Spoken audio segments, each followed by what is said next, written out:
ក្រុមអ្នកសម្របសម្រួល CLG នៃព្រះរាជាណាចក្រកម្ពុជាដែលដឹកនាំដោយឧត្តមសេនីយ៍ឯកផាតវិបុលសុភ័ក្រអគ្គនាយករងអគ្គនាយកដ្ឋាននយោបាយនិងកិច្ចការបរទេសនិងជានាយកដ្ឋានតាក់ទងអន្តរជាតិរួមជាមួយឯកឧត្តមអ៊ុំរាត្រីអភិបាលនៃគណៈអភិបាលខេត្តបន្ទាយមានជ័យនៅថ្ងៃអង្គារទី26ខែឧសភាឆ្នាំ2026វេលាម៉ោង 9:30 នាទីព្រឹកបានសម្របសម្រួលជូនក្រុមអ្នកសង្កេតការណ៍អាស៊ាន AOT ដឹកនាំដោយប្រធានបេសកកម្មក្រុមអ្នកសង្កេតការណ៍អាស៊ាន HOM AOT ហ្វីលីពីនដើម្បីចុះសង្កេតការណ៍ផ្ទៀងផ្ទាត់និងរាយការណ៍អំពីស្ថានភាពព្រំដែននៅតំបន់បឹងត្រាគួនស្ថិតក្នុងឃុំគោករមៀតស្រុកថ្មពួកខេត្តបន្ទាយមានជ័យដែលជាទីតាំងត្រូវបានទទួលរងការវាយប្រហាររីបន្លាលួសនិងដាក់ពង្រីទូកុងតេន័រកាន់កាប់ដោយខុសច្បាប់របស់យោធាថៃ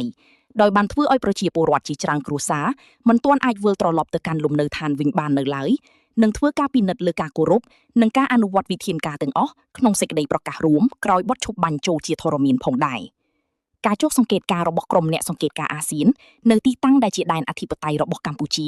ហើយត្រូវបានយោធាថៃកាន់កាប់ដោយខុសច្បាប់ខាងលើនេះគូសបញ្ជាក់ពីភាពចាំបាច់ជាដាច់ខាតក្នុងការចាប់ផ្ដើមកិច្ចការវាស់វែងខណ្ឌសីមាដោយគណៈកម្មការចម្រុះខណ្ឌសីមាព្រំដែនគោកកម្ពុជាថៃឲ្យបានឆាប់បំផុតស្របតាមកិច្ចព្រមព្រៀងដែលមានស្រាប់ដោយមានចែងនៅក្នុងចំណុចទី3នៃសេចក្តីប្រកាសរួមនៃកិច្ចប្រជុំពិសេសលើកទី3នៃគណៈកម្មការទីព្រំដែនទូទៅកម្ពុជាថៃ GBC ថ្ងៃទី27ខែធ្នូឆ្នាំ2027ដើម្បីអនុញ្ញាតឲ្យប្រជាពលរដ្ឋស៊ីវិលស្លូតត្រង់របស់កម្ពុជាអាចវិលត្រឡប់ទៅកាន់លំនៅឋានវិញបានដោយមិនមានការរារាំងព្រមទាំងដោយសុវត្ថិភាពនិងកិត្តិយស